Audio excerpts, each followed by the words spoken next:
2026ஆம் ஆண்டிற்கான ரிஷபராசி குறுப்பெயர்ச்சி பலன்களின் ஒரு விரைவான பார்வை இதோ.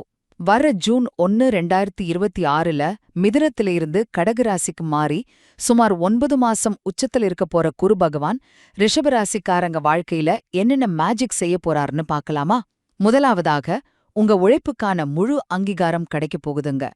குரு பகவான் உங்க ராசிக்கு 3ஆம் இடமான முயற்சி ஸ்தானத்துல உச்சம் அடையறார். இதோட அர்த்தம் என்ன தெரியுமா? இத்தனை நாளா முளைக்காம இருந்த வித திடீர்னு ஒரு பெரிய மரமா வளர்ந்து நிக்கிற மாதிரி நீங்க போட்ட கஷ்டத்துக்கு இப்போ சூப்பரான பலன் கிடைக்கும். வேலையில ப்ரொமோஷன், மாணவர்களுக்கு எக்ஸாம்ல வெற்றி, அரசியல்வாதிகளுக்கு புது பதவிகள்னு நிறைய நல்ல விஷயங்கள் தேடி வரும். இரண்டாவதாக, உங்களோட பர்சனல் லைஃப்ல நடக்க போற மாற்றங்கள். 3ஆம் இடத்துல குரு இருக்காரே, நாம தனித்து விடப்படுவோமோன்னு கொஞ்சம் கூட கவலைப்படாதுங்க. ஏன்னா குருவோட பார்வை நேரடியா 7ஆம் இடமான திருமணஸ்தானத்துல விழுது. அதனால ரொம்ப நாளா தள்ளிப்போன கல்யாணம் அட்டகாசமா கைகூடும்.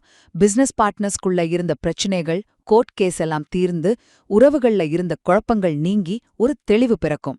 இறுதியாக, உங்களுக்கு வரப்போற எதிர்பாராத அதிர்ஷ்டங்கள்.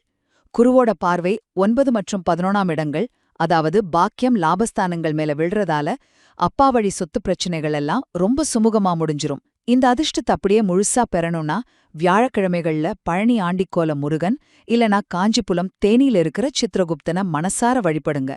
மஞ்சள் நிற ட்ரெஸ் போடுறதும் தக்ஷணாமூர்த்திக்கு முல்லைப்பூ சாற்றி நெய் தீபம் ஏத்துறதும் உங்களுக்கு மிகப்பெரிய வெற்றியை தேடித்தரும். சுருக்கமா சொல்லணும்னா, இந்த குறுப்பெயர்ச்சி உங்களோட நீண்டகால தடைகளையெல்லாம் உடைச்சு நீங்க பட்ட கஷ்டத்துக்கு அங்கீகாரத்தையும் எதிர்பாராத அதிர்ஷ்டத்தையும் அள்ளி கொடுக்க போகுது.